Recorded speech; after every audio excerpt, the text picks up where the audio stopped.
Shirt ಆರ್ವಿಕಮ್ಮನೆ ನಮ್ಮಿಬ್ರು ಬಿಟ್ಟು ಹೊರಟಿದ್ರಿ ಅಲ್ಲ.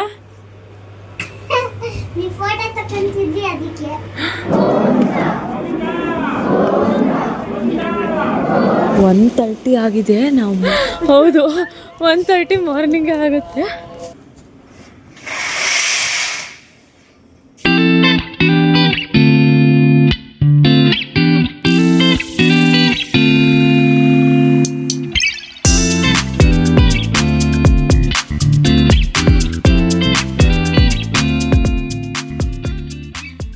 ಹಾಯ್ ಫ್ರೆಂಡ್ಸ್, ವೆಲ್ಕಮ್ ಟು ಸಪ್ತ ಹೆಜ್ಜೆ ಚಾನಲ್.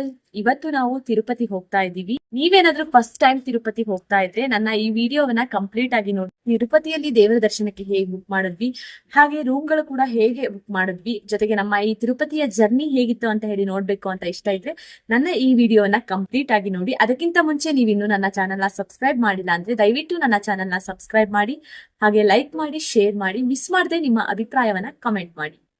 ಹೊಳಲ್ಕೆರೆಯಿಂದ ತಿರುಪತಿಗೆ ಹೋಗ್ತಾ ಇದ್ದೀವಿ. ಹೊಳಲ್ಕೆರೆಯಿಂದ ಬೆಂಗಳೂರನ್ನ ಬಂದು ರೀಚ್ ಆದ್ವಿ. ಬೆಂಗಳೂರಿಂದ ತಿರುಪತಿಗೆ ಬಸ್ ಬುಕ್ ಮಾಡಿದ್ವಿ. ಬಸ್ ಟೈಮಿಂಗ್ಸ್ ಬಂದು ರಾತ್ರಿ 11 ಗಂಟೆ ಆಗಿತ್ತು. 11 ಗಂಟೆಗೆ ಹೊರಟಂತಹ ಬಸ್ ತಿರುಪತಿಯನ್ನು ತಲುಪುವಾಗ ಬೆಳಿಗ್ಗೆ 5:30 ಆಗಿತ್ತು. ಅಲ್ಲಿಂದ ತಿರುಮಲ ಬೆಟ್ಟಕ್ಕೆ ಹೋಗಬೇಕಾಗಿತ್ತು. ತಿರುಮಲ ಬೆಟ್ಟಕ್ಕೆ ಬಸ್ಗಳ ಫೆಸಿಲಿಟೀಸ್ ಇದೆ. 5 ನಿಮಿಷಗಳಿಗೂ ಕೂಡ ಒಂದೊಂದು ಬಸ್ಗಳು ಸಿಗುತ್ತೆ. ಇನ್ನು ಬಸ್ಗಳ ಚಾರ್ಜ್ ಹೇಳೋದಾದರೆ ಅಡಲ್ಟ್ಸಿಗೆ 90 ರೂಪೀಸ್, ಚಿಲ್ಡ್ರನ್ಸಿಗೆ 5 to 11 ಇಯರ್ ಇರೋರಿಗೆ 50 ರೂಪೀಸನ್ನು ತಗೊಳ್ತಾರೆ. AC ಬಸ್ಗಳಾದರೆ ಅಡಲ್ಟಿಗೆ 130, ಚಿಲ್ಡ್ರನ್ಸಿಗೆ 80 ರೂಪೀಸನ್ನು ತಗೊಳ್ತಾರೆ. ಇದರ ಮೂಲಕವಾಗಿ ನಾವು ತಿರುಮಲ ಬೆಟ್ಟವನ್ನು ಬಂದು ತಲುಪಿದ್ವಿ. ತಿರುಮಲ ಬೆಟ್ಟದಲ್ಲಿ ನಾವು ರೂಮ್ಗಳನ್ನು ಬುಕ್ ಮಾಡಿದ್ವಿ. 2 ರೂಮ್ಗಳನ್ನು ತಿರುಮಲ ಬೆಟ್ಟದಲ್ಲಿ ಮಾಡಿದ್ವಿ. TTDಯಿಂದ ಸಿಗುವಂತಹ ರೂಮ್ಗಳು ನಮಗೆ ಸಿಕ್ಕಿರಲಿಲ್ಲ. ಹಾಗಾಗಿ ಕರ್ನಾಟಕ ಭವನವನ್ನು ಬುಕ್ ಮಾಡಿದ್ವಿ. 2 ರೂಮ್ಗಳು ಸಿಕ್ಕಿದ್ವು. ಹೀಗಾಗಿತ್ತು ನಾವು ಹೊಳಲ್ಕೆರೆಯಿಂದ ತಿರುಪತಿಯನ್ನು ಬಂದು ತಲುಪಿದ್ದು. ದೇವರ ದರ್ಶನಕ್ಕೆ ಟಿಕೆಟ್ ಹೇಗೆ ಬುಕ್ ಮಾಡೋದು, ರೂಮ್ಗಳನ್ನು ಹೇಗೆ ಬುಕ್ ಮಾಡೋದು ಅಂತ ಹೇಳೋದಾದರೆ, ಮೊದಲನೇದಾಗಿ ದೇವರ ದರ್ಶನಕ್ಕೆ ಟಿಕೆಟನ್ನು ಹೇಗೆ ಬುಕ್ ಮಾಡಬೇಕು ಅನ್ನೋದ್ರ ಬಗ್ಗೆ ಹೇಳ್ತೀನಿ. ಮೊದಲನೇದಾಗಿ 300 ರೂಪೀಸ್ ಟಿಕೆಟ್ ಇದೆ. ಎರಡನೇದಾಗಿ 20,000 ರೂಪೀಸ್ ಟಿಕೆಟ್ ಇದೆ. ನಾವು ಬುಕ್ ಮಾಡಿರೋದು 300 ರೂಪೀಸ್ ಟಿಕೆಟ್. ಈ 300 ರೂಪೀಸ್ ಟಿಕೆಟನ್ನು ನೀವು ಏಪ್ರಿಲ್ 23ಗೆ ಬುಕ್ ಮಾಡಿದ್ರೆ ನಿಮಗೆ ಜುಲೈ ಟೈಮ್ನಲ್ಲಿ ನಿಮಗೆ ದೇವರ ದರ್ಶನಕ್ಕೆ ಅವಕಾಶ ಸಿಗುತ್ತೆ. ನಿಮಗೆ ಯಾವ ಡೇಟ್ನಲ್ಲಿ ಬೇಕು, ಯಾವ ಟೈಮಿಂಗ್ಸ್ನಲ್ಲಿ ಬೇಕು ಅಂತ ಹೇಳಿ ನೋಡಿಕೊಂಡು ನೀವು ಟಿಕೆಟನ್ನು ಬುಕ್ ಮಾಡ್ಕೊಳ್ಬೋದು. 20,000 ಐ ಥಿಂಕ್ ಇದೇ ರೀತಿಯಾಗಿ ಇರುತ್ತೆ ಅಂತ ಹೇಳಿ ಅನಿಸುತ್ತೆ. ನಮಗೆ ಗೊತ್ತಿಲ್ಲ, ನನಗೆ ಇದ್ರ ಬಗ್ಗೆ ಮಾಹಿತಿ ಗೊತ್ತಿಲ್ಲ. ಇದ್ರ ಬಗ್ಗೆ ಗೊತ್ತಾದರೆ ಖಂಡಿತವಾಗಿಯೂ 20,000 ಪೇ ಮಾಡಿ ಏನಾದರೂ ದೇವರ ದರ್ಶನಕ್ಕೆ ಹೋಗೋದಾದರೆ ಅದರದ್ದು ವಿಡಿಯೋ ಕೂಡ ನಿಮ್ಮ ಜೊತೆಗೆ ಶೇರ್ ಮಾಡ್ಕೊಳ್ತೀನಿ. ಇನ್ನೊಂದು ಹೇಳೋದಾದರೆ ಸರ್ವದರ್ಶನ, ಇದರಲ್ಲಿ ಕೂಡ ಬೇರೆ ಬೇರೆ ರೀತಿಯಲ್ಲಿದೆ. ಹೇಗೆ ಅಂತ ಹೇಳಿದ್ರೆ, ಬೆಟ್ಟ ಹತ್ಕೊಂಡು ಹೋಗೋರಿಗಾದರೆ ಬೇರೆ ರೀತಿಯಲ್ಲಿದೆ. ಇನ್ನು ಟೋಕನ್ ತೊಗೊಂಡು ಹೋಗ್ಬೋದು. ಬಸ್ ಸ್ಟ್ಯಾಂಡ್ ಹಾಗೆ ರೈಲ್ವೆ ಸ್ಟೇಷನ್ನಲ್ಲಿ ಟೋಕನ್ ಕೊಡ್ತಾರೆ. ಆಧಾರ್ ಕಾರ್ಡನ್ನು ಟೋಕನ್ ತೊಗೊಂಡು ನೀವು ಹೋಗ್ಬೋದು. ಆದರೆ ಆ ಟೋಕನ್ ತೊಗೊಂಡು ಹೋಗೋದಕ್ಕಿಂತ ಮುಂಚೆ ಆ ಟೋಕನ್ ಯಾವಾಗ ಸಿಗುತ್ತೆ ಅಂತ ಹೇಳಿ ಡಿಪೆಂಡ್ ಆಗೋದು ಜನಗಳು ಹೇಗಿರ್ತಾರೆ ಅಂತ ಹೇಳಿ. ಅಂದರೆ ಎಷ್ಟು ಜನ ಇರ್ತಾರೆ ಅದ್ರ ಮೇಲೆ ಡಿಪೆಂಡ್ ಆಗುತ್ತೆ. ಒಂದು ದಿನ ಆದರೂ ಆಯಿತು ನೀವು ಟೋಕನ್ ತೊಗೊಳ್ಳೋದು. ಜನ ಹೆಚ್ಚಿದ್ರೆ ಟೋಕನ್ ಸಿಗೋದು ತುಂಬ ಕಷ್ಟ ಆಗುತ್ತೆ. ನೀವೇನಾದರೂ ಮಕ್ಕಳು ಮತ್ತು ವಯಸ್ಸಾದವರನ್ನು ಕರ್ಕೊಂಡು ಹೋಗ್ತಾ ಇದ್ದೀರಾ ಅಂದರೆ ಬೆಸ್ಟ್ ಅಂತ ಹೇಳಿದ್ರೆ ಈ ರೀತಿಯಾಗಿ 300 ರೂಪೀಸ್ ಆನ್ಲೈನಲ್ಲಿ ಟಿಕೆಟನ್ನು ಬುಕ್ ಮಾಡ್ಕೊಂಡು ಹೋಗೋದು ಬೆಸ್ಟ್ ಅಂತ ಹೇಳಿ ಅನಿಸುತ್ತೆ. ಯಾಕಂದರೆ ನಿಮ್ಗೆ ಈ ರೀತಿಯಾಗಿ ಬುಕ್ ಮಾಡ್ಕೊಂಡು ಹೋಗೋದ್ರಿಂದ ನಿಮಗೆ ಯಾವ ಟೈಮ್ನಲ್ಲಿ ದರ್ಶನ ಅವಕಾಶ ಸಿಗುತ್ತೆ, ಹಾಗೆ ಯಾವ ಟೈಮಲ್ಲಿ ರೀಚ್ ಆಗ್ಬೋದು ಅಂತ ಹೇಳಿ ಒಂದು ಐಡಿಯಾ ಸಿಗುತ್ತೆ. ಹಾಗೆ ಟೋಕನ್ ತೊಗೊಂಡು ಹೋಗೋದಾದರೆ ನಿಮಗೆ ಯಾವಾಗ ದರ್ಶನ ಆಗುತ್ತೆ ಅಂತ ಹೇಳಿ ಗೊತ್ತಾಗೋದಿಲ್ಲ. ಈ ರೀತಿಯಾಗಿ 300 ರೂಪೀಸ್ ನೀವು ಪೇ ಮಾಡಿ ಹೋಗೋದಾದರೆ 8 to 10 ಅವರ್ಸ್ ಒಳಗೆ ದರ್ಶನ ಆಗುತ್ತೆ. ದರ್ಶನಕ್ಕೆ ಹೋಗಬೇಕಾದ್ರೆ ಸ್ಮಾರ್ಟ್ ವಾಚ್ ಕ್ಯಾಮ್ರಾಗಳನ್ನು ರೂಮ್ನಲ್ಲೇ ಬಿಟ್ಟು ಹೋಗೋದು ಬೆಸ್ಟ್. ಅಥವಾ ನೀವು ಅಲ್ಲಿ ಹೋದ್ಮೇಲೂ ಕೂಡ ನೀವು ಅಲ್ಲಿ ಚೆಕ್ ಮಾಡಿ ಬಿಡ್ತಾರೆ, ಅವುಗಳನ್ನು ಅಲೋ ಮಾಡೋದಿಲ್ಲ. ಅದಾದ ದರ್ಶನ ಆದ ನಂತರ ನೀವು ಹೊರಗಡೆ ಬಂದುಬಿಟ್ಟು ಅವುಗಳನ್ನು ತಗೊಳ್ಬಹುದು. ಇದನ್ನು ಎವ್ರಿ ಮಂತ್ 23ಗೆ ನಿಮಗೆ ಟಿಕೆಟ್ ಬುಕ್ ಮಾಡೋದಕ್ಕೆ ಓಪನ್ ಆಗುತ್ತೆ. ಅದ್ರ ಮೂಲಕವಾಗಿ ಆಧಾರ್ ಕಾರ್ಡನ್ನು ಯೂಸ್ ಮಾಡಿಕೊಂಡು 300 ರೂಪೀಸ್ ಪೇ ಮಾಡಿ ನಿಮ್ಮ ಟಿಕೆಟನ್ನು ಬುಕ್ ಮಾಡ್ಕೊಳ್ಬೋದು. ಇನ್ನು ನೀವು ದರ್ಶನಕ್ಕೆ ಹೋಗಬೇಕಾದ್ರೆ ನಿಮ್ಗೆ 8 ರಿಂದ 10 ಗಂಟೆ ಇರುತ್ತೆ. ಇನ್ನು ಒಳಗೆ ಹೇಗಿರುತ್ತೆ ಅಂತ ಹೇಳೋದಾದರೆ, ನೀವು ಅಲ್ಲಿ ತುಂಬ ಸ್ಲಾಟ್ಗಳಿದ್ದಾವೆ, ಅಲ್ಲಿ ಬಿಡ್ತಾರೆ. ಇಷ್ಟಿಷ್ಟು ಜನಕ್ಕೆ ಅಂತ ಹೇಳಿ ಬಿಡ್ತಾರೆ. ಅದನ್ನು ಓಪನ್ ಮಾಡಿ ಇಂತಿಷ್ಟು ಜನ ಅಂತ ಹೇಳಿ ಓಪನ್ ಮಾಡಿಬಿಡ್ತಾರೆ. ಅಲ್ಲೂ ಕೂಡ ಏನು ನಿಮಗೆ ಪ್ರಾಬ್ಲಮ್ ಆಗೋದಿಲ್ಲ, ಆರಾಮಾಗಿ ಹೋಗ್ಬೋದು. ಮಕ್ಕಳನ್ನು ಕರ್ಕೊಂಡು ಅಥವಾ ವಯಸ್ಸಾದವ್ರನ್ನ ಕರ್ಕೊಂಡು ಹೋಗ್ತಾ ಇದ್ದೀರಾ ಅಂತ ಹೇಳೋದಾದ್ರೆ, ನಿಮಗೆ ಊಟದ ಸಮಯ, ತಿಂಡಿ ಸಮಯ ಇದ್ರೆ ಅಲ್ಲೇ ಅದನ್ನ ಕೊಡ್ತಾರೆ ಅವರು. ನಾವು ಹೋದಾಗ ಈ ಟೈಮ್ನಲ್ಲಿ ನಮಗೆ ಉಪ್ಪಿಟ್ಟು ಸಿಕ್ಕಿತ್ತು, ಹಾಗೆ ಹಾಲನ್ನ ಕೊಡ್ತಾರೆ ಅಂತ ಹೇಳ್ತಾ ಇದ್ರು. ಮಕ್ಕಳಿಗೆ ನೀವೇನಾದ್ರೂ ಹಾಲು ಕುಡಿಸ್ತಾ ಇದ್ರೆ ಅದನ್ನ ಕೊಡಬಹುದಾಗಿರುತ್ತೆ. ಊಟದ ವ್ಯವಸ್ಥೆ ಕೂಡ ತುಂಬಾ ಅಂದ್ರೆ ತುಂಬಾ ಚೆನ್ನಾಗಿದೆ. ದರ್ಶನ ಮಾಡ್ಕೊಂಡು ಹೊರಗೆ ಬಂದ ನಂತರ ನೀವು ಏನೇನ್ ಕೊಟ್ಟಿರ್ತೀರಲ್ಲ ಅದನ್ನೆಲ್ಲ ಇಸ್ಕೊಂಡು ನೀವು ಲಡ್ಡು ಪ್ರಸಾದವನ್ನ ತಗೊಂಡ್ ಬರ್ಬೋದು. ಒಂದು ಟಿಕೆಟ್ಗೆ ಒಂದು ಲಡ್ಡು ಫ್ರೀ ಇರುತ್ತೆ. ನೀವೇನಾದ್ರೂ ಎಕ್ಸ್ಟ್ರಾ ತಗೊಳ್ಳೋದಾದ್ರೆ ಒಂದು ಲಡ್ಡುಗೆ 50 ರೂಪೀಸ್ ಇರುತ್ತೆ. ಎಕ್ಸ್ಟ್ರಾ ಶಿರಾ ಲಡ್ಡುಗಳು ಕೂಡ ಸಿಗತ್ತೆ. ನಿಮಗೆ ಇನ್ನು TTD ರೂಮ್ಗಳು ಬೇಕು ಅಂದರೆ ಅದನ್ನು ನೀವು ಕ್ಯೂನಲ್ಲಿ ನಿಂತ್ಕೊಂಡು ತೊಗೊಳ್ಬೋದು. ಅದು ಫ್ರೀ ಇರುತ್ತೆ TTD ರೂಮ್ಗಳು. ಮೇಲ್ಗಡೆ ನೀವು ತಿರುಮಲ ಬೆಟ್ಟಕ್ಕೆ ಹೋದಾಗ ನೋಡಬಹುದು, ಅಲ್ಲಿ ಹಾಕಿರ್ತಾರೆ ಯಾವ್ಯಾವ ಬ್ಲಾಕ್ನಲ್ಲಿ ಯಾವ್ಯಾವ ನಂಬರ್ ರೂಮ್ಗಳು ಅಂತ ಹೇಳ್ಬಿಟ್ಟು. ಅಲ್ಲಿ ನೀವು ಸಿಗತ್ತೆ, ತೊಗೊಳ್ಬೋದು. ನನಗೆ ಕೇಳೋದಾದರೆ ನೀವೇನಾದರೂ ಮಕ್ಕಳು ಮತ್ತು ವಯಸ್ಸಾದವರನ್ನು ಕರ್ಕೊಂಡು ಹೋಗ್ತಾ ಇದ್ರೆ ಈ ರೀತಿಯಾಗಿ 300 ರುಪೀಸ್ ಟಿಕೆಟನ್ನು ಬುಕ್ ಮಾಡಿಕೊಂಡು ರೂಮ್ಗಳನ್ನು ಬುಕ್ ಮಾಡ್ಕೊಂಡು ಹೋಗೋದು ಬೆಸ್ಟ್. ಅಥವಾ ನೀವು 300 ರುಪೀಸ್ ಟಿಕೆಟನ್ನು ಬುಕ್ ಮಾಡಿಕೊಂಡು ಕೆಳಗಡೆ ತಿರುಪತಿಯಲ್ಲೂ ಕೂಡ ರೂಮ್ಗಳನ್ನು ಬುಕ್ ಮಾಡ್ಕೊಳ್ಬೋದು. ಅದು ಕೂಡ ಬೆಸ್ಟ್ ಅಂತ ಅನಿಸುತ್ತೆ. ನಿಮ್ಗೆ ಹೇಗೆ ಅನುಕೂಲ ಆಗುತ್ತೋ ಆ ರೀತಿಯಲ್ಲಿ ಮಾಡ್ಕೊಂಡು ಹೋಗಿ. ದೇವರ ದರ್ಶನಕ್ಕೆ ನೀವು ಅಲ್ಲಿ ಮೇಲೆ ಹೋದಾಗ ಈ ರೀತಿ ಆಗುತ್ತಾ, ಹೆಚ್ಚಿನ ಜನ ಇರ್ತಾರೆ, ಹೇಗೆ ಹೋಗೋದು ಅಂತೇಳಿ ಭಯ ಪಡೋದು ಬೇಡ. ತುಂಬ ಅಂದರೆ ತುಂಬ ಚೆನ್ನಾಗಿದೆ ವ್ಯವಸ್ಥೆ, ಹೋಗ್ಬೋದು, ಆರಾಮಾಗಿ ನೀವು ಹೋಗಿ ಬರ್ಬೋದು. 8:15 ಇರೋದು ದರ್ಶನ, ಬಟ್ 6:30ಗೆ ಹೋಗ್ತಿದ್ದೀವಿ. ಏನಾದರೂ ಬೇಗ ಬಿಟ್ಟರೆ ಬೇಗ ಹೋಗಿ ಬರೋದಕ್ಕಾಗುತ್ತೆ ಅಂತ ಹೇಳ್ಬಿಟ್ಟು. ಸೊ ನೀವೇನಾದರೂ ಬರಬೇಕು ಅಂತ ಅಂದ್ಕೊಂಡಿದ್ರೆ ದರ್ಶನ ಟಿಕೆಟು, ಹಾಗೆ ಇಲ್ಲಿ ನಾವು ಕರ್ನಾಟಕ ಭವನವನ್ನು ಬುಕ್ ಮಾಡ್ಕೊಂಡಿದ್ವಿ. ಇದು ರೂಮ್ ಸಿಕ್ಕಿರೋದು. ನೀವೇನಾದರೂ ಇಲ್ಲಿ ಮೇಲೆ ಏನಾದರೂ ಸ್ಟೇ ಆಗಬೇಕು ಅಂತ ಇದ್ದರೆ ಇಲ್ಲಿ ರೂಮ್ಗಳನ್ನು ಬುಕ್ ಮಾಡ್ಕೊಂಡು ಬರೋದು ಒಳ್ಳೆಯದು. ಕ್ಯೂನಲ್ಲಿ ಇಟ್ಕೊಂಡು ಕೂಡ ರೂಮ್ಗಳು ಸಿಗುತ್ತೆ, ಬಟ್ ಮಕ್ಕಳೇನಾದರೂ ಇದ್ದರೆ ಕ್ಯೂನಲ್ಲಿ ಇಟ್ಕೊಂಡು ತೊಗೊಂಬರೋದು ಕಷ್ಟ ಆಗುತ್ತೆ. ಹಾಗಾಗಿ ನಾವು 2 months ಬ್ಯಾಕೆ ಬುಕ್ ಮಾಡಿದ್ವಿ ದರ್ಶನಕ್ಕೆ ಮತ್ತು ರೂಮ್ಗಳಿಗೆ. ಎರಡು ಕೂಡ ಚೆನ್ನಾಗಾಯಿತು. ಸೊ ದರ್ಶನ ಮಾಡ್ಕೊಬಂದು ಮತ್ತೆ ಸಿಗೋಣ. ಬಾಯ್. ಸ್ಪಂದು ಬಾರೆ, ಸ್ಲಿಪ್ಪರ್ ಏನು ಬೇಡ, ಆಮೇಲೆ ಇದು ಮಾಡ್ಕೊಳ್ಳೋದು. ಹಾಂ, ಸೊ ಇವಾಗ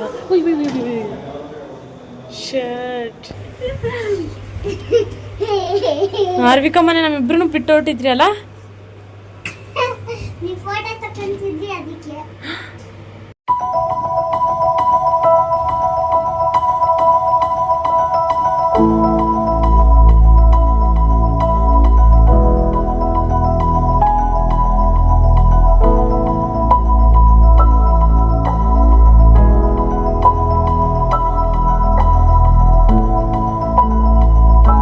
ತಿಮ್ಮಪ್ಪ ದೇವಸ್ಥಾನ ಇದೆಯಲ್ಲ, ನಾವು ನೋಡ್ಬೇಕು ಅಂತೇಳಿ ನಮ್ಗೆ ತುಂಬಾ ಇಷ್ಟ ಇರುತ್ತೆ. ಬಟ್ ದೇವಿಗೆ ನಮ್ಮನ್ನು ನೋಡ್ಬೇಕು ಅಂತ ಇಷ್ಟ ಇರುತ್ತೆ, ಕರ್ಸ್ಕೊಳ್ತೇವೆ. ನಾವು ಎಷ್ಟು ದಿನ ಟ್ರೈ ಮಾಡಿದೀವಿ ಹೋಗ್ಬೇಕು ಅಂತ, ಕಾಲ ಕೂಡ ಬಂದಿದೆ ಅಂತಾನೆ ಹೇಳ್ಬೋದು. ಅದ್ರಲ್ಲೂ ನಾನು ಆ್ಯಕ್ಚುಲಿ ನಮ್ಮ ಅಮ್ಮಂಗೆ ಹುಷಾರಿದ್ದೆ, ಅವಾಗ ಕರ್ಕೊಂಡ್ಬರ್ತೀನಿ ಅಂತ ಹೇಳಿ ಅಂದ್ಕೊಂಡಿದ್ದೆ.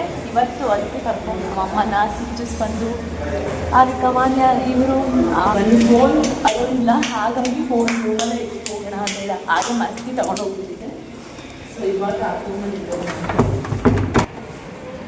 ಇವಾಗ ಟೈಮ್ ಬಂದು ಯಾರ್ಯಾರು ಬರ್ತು, ಇವಾಗ ಟೈಮ್ ಬಂದು 1:30 ಆಗಿದೆ.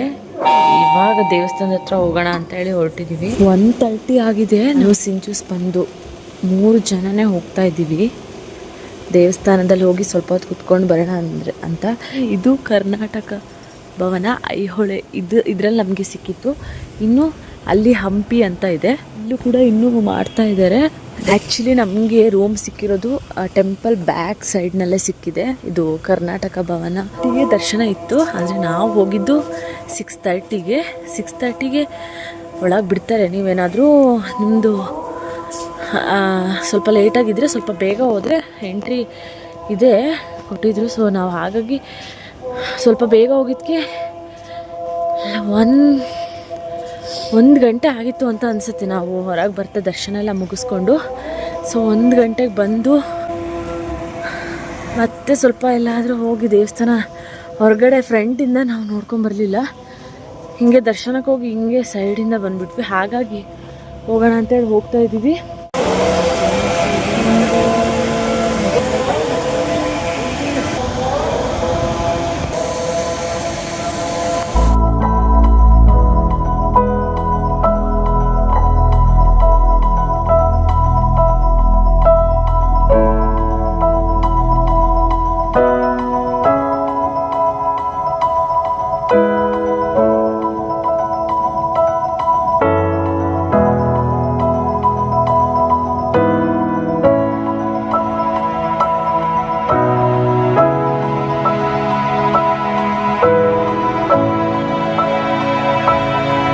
ದೇವರ ಮುಂದೆ ನಿಂತರೆ ನಮಗೆ ಗೊತ್ತಿಲ್ಲದ ಹಾಗೆ ನಾವೇ ಭಾವುಕರಾಗ್ತೀವಿ. ಅದು ಹೇಗೋ ಗೊತ್ತಿಲ್ಲ, ನಿಮಗೂ ಈ ಅನುಭವ ಆಗಬೇಕು ಅಂತ ಹೇಳಿದರೆ, ಮನಸ್ಸಿಗೆ ನೆಮ್ಮದಿಯನ್ನು ಹುಡುಕ್ತಾ ಇದ್ದರೆ ನೀವು ತಿರುಪತಿ ತಿಮ್ಮಪ್ಪನ ದರ್ಶನವನ್ನು ಒಮ್ಮೆ ಮಾಡಿ, ಹಾಗೆ ಆ ತಿರುಪತಿ ತಿಮ್ಮಪ್ಪನ ಆಶೀರ್ವಾದ ನನ್ನ ನಿಮ್ಮ ಎಲ್ಲರ ಮೇಲೂ ಇರಲಿ ಅಂತ ಹೇಳಿ ನಾನು ಬೇಡ್ಕೊಳ್ತೀನಿ. ಸೊ ನಮ್ಮ ತಿರುಪತಿಯ ಜರ್ನಿ ಹೀಗಿತ್ತು. ಐ ಹೋಪ್ ನಿಮಗೆ ಇಷ್ಟ ಆಗಿದೆ ಅಂತ ಹೇಳಿ ಅಂದ್ಕೊಳ್ತೀನಿ. ನಾನು ನೀಡಿರುವಂತಹ ಪುಟ್ಟ ಮಾಹಿತಿನೂ ಕೂಡ ನಿಮಗೆ ಯೂಸ್ಫುಲ್ ಆಗುತ್ತೆ ಅಂತ ಹೇಳಿ ಅಂದ್ಕೊಳ್ತೀನಿ. ಹಾಗಾದರೆ ಈ ವಿಡಿಯೋ ನಿಮಗೆ ಇಷ್ಟ ಆದರೆ ದಯವಿಟ್ಟು ನನ್ನ ಚಾನಲ್ನ ಸಬ್ಸ್ಕ್ರೈಬ್ ಮಾಡಿ, ಹಾಗೆ ಲೈಕ್ ಮಾಡಿ, ಶೇರ್ ಮಾಡಿ, ಮಿಸ್ ಮಾಡದೆ ನಿಮ್ಮ ಅಭಿಪ್ರಾಯವನ್ನು ಕಮೆಂಟ್ ಮಾಡಿ. Thank you for watching. Have a good day with lots of love.